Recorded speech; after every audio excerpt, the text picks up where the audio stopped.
Good morning. This is my first attempt at doing one of these without my trusty co-pilot Zoe, although I do have down here Jim the dog, just out of sight, who's sat by my feet. It's a beautiful day today and I'm sat outside in the garden next to the Virginia creeper, kind of enjoying a bit of early morning fresh air.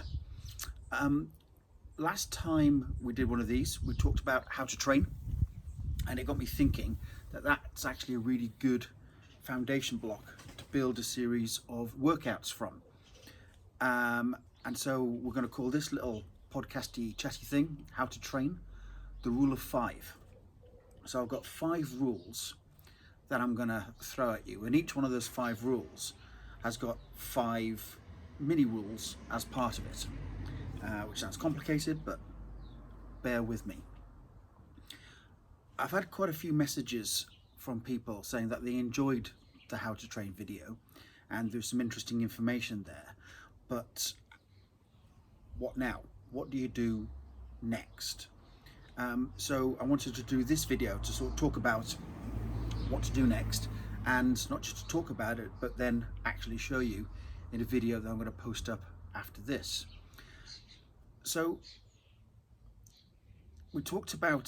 Zoe and I talked about the difference between training and exercise, and we identified that I'm a trainer and Zoe's an exerciser, and a trainer is somebody with a fixed specific is the important word, goal, and an exerciser is somebody that exercises, shows up, has a workout, goes back home again, waits for the next workout.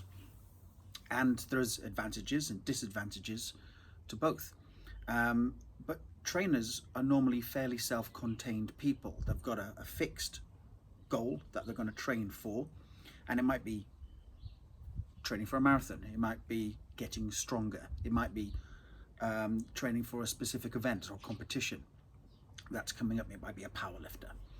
And that then takes care of almost the motivation. There's this drive to get to the gym because in X amount of time you have this thing looming on the horizon.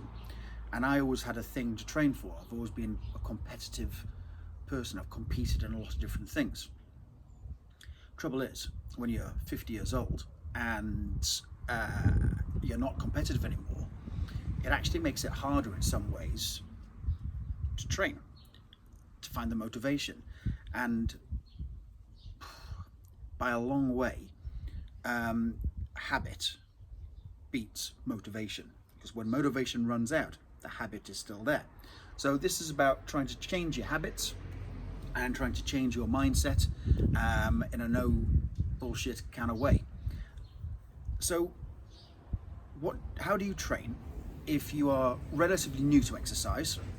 Maybe you're brand new, maybe you used to do it back in the day but you've not done it for a while and you want to get back into it. How do you train if you want general health and fitness and not specific? Because specific, that's for a different time and a different chat. How do you train if you want general health? And in fact, what does health mean? The clinical dictionary description of health is something along these lines. Health is the absence of illness, disease, or injury. And if you haven't got those things, then you are deemed healthy. But we know it means more than that. Healthy means different things to different people, but it certainly means more than just being free of injury, disease, and illness. So I think I'm going to go through my rules of 5 now. The first one is we're going to talk about the different domains of fitness, the different areas that fitness can occupy, and there are 5. Rule of 5.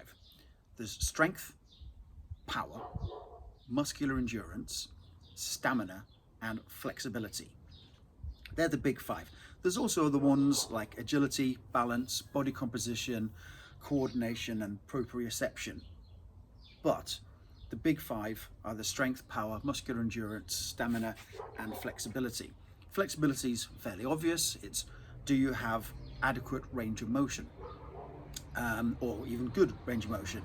Stamina is to do with your cardiovascular health. You know, if you can run 5-10 kilometers in a decent time, you have good stamina. Your heart and lungs, are they efficient? Muscular endurance is your muscles' ability to be able to tolerate or buffer the buildup of lactate, commonly called lactic acid, although it's not, the buildup of lactate. And that is definitely physiological, but it's also slightly psychological as well. When your muscles are burning and almost unable to contract properly, do you have another couple of reps in the tank? Can you grit your teeth and go a little bit deeper? Muscular endurance. Power is your ability to explode, the ability to do a lot of work very quickly. And strength is your, well, the actual definition would be your body's ability to exert force against an external object. And if you can exert enough force, the object will move. If I've got 100 kilos on the floor and I exert more than 100 kilos of force against it, the bar will move. Power would be that strength expressed quickly. How quickly can I express that strength? So if I exert 101 kilograms of force against a 100 kilo bar, that bar will rise up, albeit quite slowly, although it will accelerate over that time. And if I can exert 120 kilograms of force against a 100 kilo bar, it will move faster. And that's ultimately what power is, your body's ability to express strength quickly. So those are the 5 domains. There are also 5 movements that make up the human body. There's the squat, the bend, the push, the pull, and the kind of fuzzy, vague term which we're going to call core. I don't like the term core, but I think you all know what I mean by core. It's all your strength in this midsection, also includes your upper and mid back, your glutes and your hamstrings, and it's your torso, your trunk strength.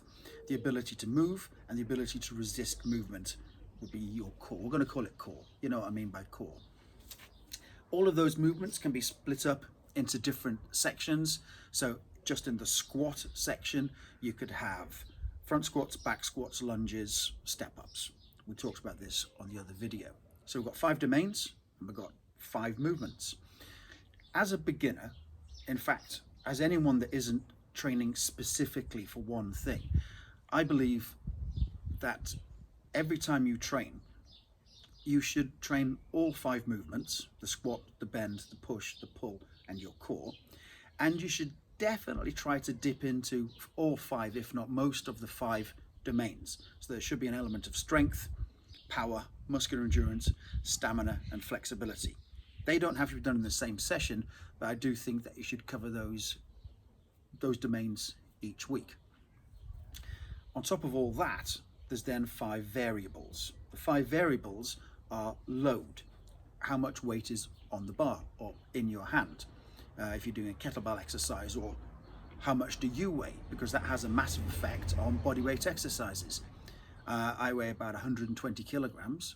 It is harder for me to do, it takes more force for me to move 120 kilograms in a chin-up than it does somebody that weighs 70 kilograms. I'm having to do 50 kilograms more work.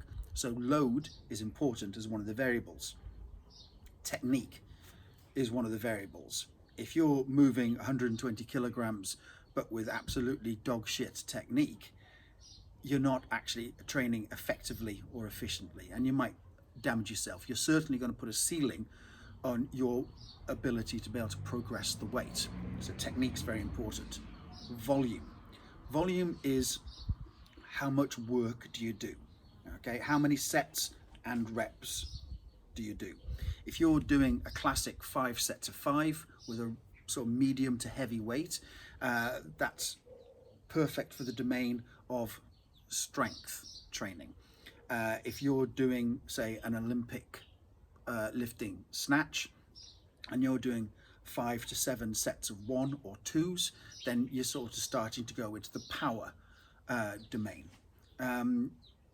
So volume is how many sets, how many reps. It's easier and very common for people to do too much work, too much volume. Volume's the hardest thing to recover from. There's a classic bodybuilding routine that I used to do back in the day called German volume training, GVT, which was 10 sets of 10 reps. And if you were to use, let's use that 100 kilo weight, and you did 10 sets of 10 reps with 100 kilos, you've just done 10,000 kilograms of work in a relatively condensed period of time. It's a hell of a workout. I don't think you're going to recover from it, and you certainly won't be able to progress it very often. Okay, so volume is the third thing in the variables: load, technique, volume. There's also then frequency. Frequency is how often do you train? How often do you get these workouts done? How often do you visit the different domains of strength, power, muscular endurance? How often do you cover the 5 movements of squat, bend, push, pull, etc.? How often are you working out? Obviously, if you're training 6-7 times a week, 10 times a week, it's going to be harder to recover from. But if you're only training once a month, then that's not enough stimulus to be able to improve yourself. So frequency of workouts is important as well. A lot of it is down to your conditioning levels, your age, sadly, plays a factor. But frequency is also an important variable. And the other one is intensity. Intensity's got 2 meanings. Intensity would be, from a strength and conditioning point of view, how close are you lifting to your 1 rep max? So if my 1 rep max on bench press is 150 kilograms, and I'm training with 90% of that, I've made it difficult for myself now, which is 135 kilograms, I'm training with 90% intensity. Okay, so I'm not going to get many reps out with 135 kilograms if I can only do 1 rep with 150. I'm probably going to get about 3 reps, give or take. So intensity is important, and intensity in strength conditioning terms is linked to load, the weight on the bar. It's also got a second meaning in a more general sense, and that's what we're talking about today. Intensity is how hard does the workout feel? Because if you're smashing yourself 6 days a week with really high volume workouts, trust me, you're not going to be able to keep that up for very long. You will burn out. Your technique will suffer, and you will open yourself up to injury or overtraining. And they're real things, both of them. Each one of your workouts should also have 5 phases. Actually, that's not true. But we're going to talk about the 5 phases because I'm going to try to cover most of these 5 phases in every workout. So in general training, because we're not training specifically, in general training, we want to make sure we warm up, we do some mobility, we do our strength training, we do some volume work, and we do some cardio. Now the volume and the cardio can be linked together quite well. The warm-up and the mobility can be linked together quite well, and that leaves kind of the strength as the meat in the sandwich, okay, or the cheese in the sandwich, or the hummus in the sandwich if you're vegan. And those 5 phases of the workout are important, especially again as we get older, or if you're newer to exercise, you need to make sure that you warm up and mobilize adequately. Trust me on this. I've managed to mess myself up more times than I care to mention by just going into it too quickly. If we were to talk about the most important thing to train for, in my opinion, the one thing that you can improve, that then improves everything else, it would be strength. Strength is the most important of the domains, and it has the biggest effect on everything else. So if you were to try to improve your muscular endurance, how many press-ups you could do in a minute, for example, that would be definitely in the lactate system, or the muscular endurance sort of part of your energy systems. You could just practice doing lots of press-ups in a minute and repeating that over and over again. Or you could train for strength and get significantly stronger in those areas that you need to be able to do press-ups. And of course, bench press would be an obvious one, because the press-up and the bench press is basically the same exercise. The press was, of course, a lot more core activation, a lot more balance, as needed, but there's nobody that can smash a very heavy bench press that also can't do a lot of press-ups. So if you were to get stronger, you get better at everything. Where if you were to train just on muscular endurance or just on flexibility, everything else doesn't improve at the same rate at all. So strength is, in my opinion, the most important thing to train for. And again, especially as we get older, you lose muscle as you get older, and it's important that you keep that muscle mass for every single reason you can think of linked with your health. Having muscle and having strength makes your life easier, and it will, I'm not going to say it's going to make you live longer, but the quality of your life is hugely improved by having muscle and having strength. Governing all of this are 5 principles.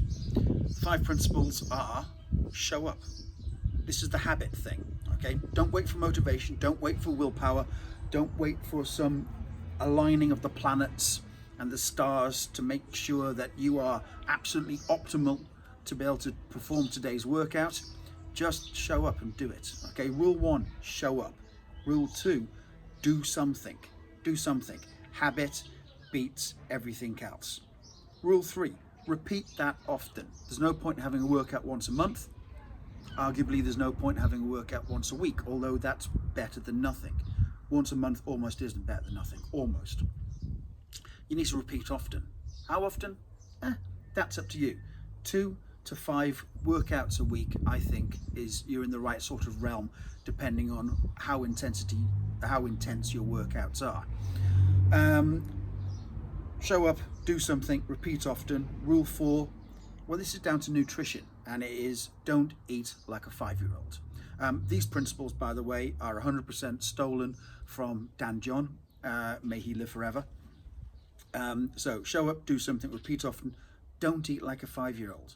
Like, don't reward yourself with food. You're not a kid anymore. You know what's good, okay? Pizza might be delicious, but you know it's not good. Don't eat it all the time. Eat it infrequently. Have some fun with your food, but don't eat like a 5-year-old. And the 5th one, the 5th principle, is progression. You have to be able to progress your workouts. You can't just have a homeostasis of repeating the same thing over and over again, but expecting different results. That way madness lies. How to train. The rule of 5. There are 5 domains. There are 5 movements. There are 5 variables. There are 5 phases to your workout, and there are 5 principles that govern the entire thing. The domains are strength, power, muscular endurance, stamina, flexibility. You got to cover those at least once a week. I would say multiple times a week. You got to tap into each one of those domains. The 5 movements: the squat, the bend, the push, the pull, and core work. Okay, I think you should do those every time you train. You should make sure that every time you train, you're treating your body as one piece. It's one single unit. Train it as a single unit. The 5 variables: load, technique, volume, frequency, intensity. You get into the realms of program planning there a little bit. Leave that to me. I'll take care of all that for you. But you want to make sure that there's adequate load, adequate intensity. Your technique is as flawless as you can make it. The volume is enough to be able to stimulate a response from your body, but not so much you can't recover from it. And you're training frequently enough. The 5 phases of your workout. Okay, and these can be lumped together a little, but if you split them up, there's the warm-up and the mobility. There's strength, and there's volume, and there's cardio. And you can kind of mash these together a little bit, but those are the 5 phases that your workout will follow, and the arc that they will also follow from a time point of view. And then there are 5 principles. Okay, and this is the one ring to rule them all kind of thing, which is the habit. This is the habit. Show up, do something, repeat often, don't eat like a 5-year-old, progress your workouts. Thank you very much for listening. Posted up later on today will be workout 1 of this new How to Train series. I've been thinking about this for a while. I hope you enjoy it. Please leave any comments below, good or bad. I can take it. I'm a big boy. Let me know if there's other stuff that you want to hear about. Please like, subscribe, and do all that sort of stuff that you have to do. Thank you very much. Love you all.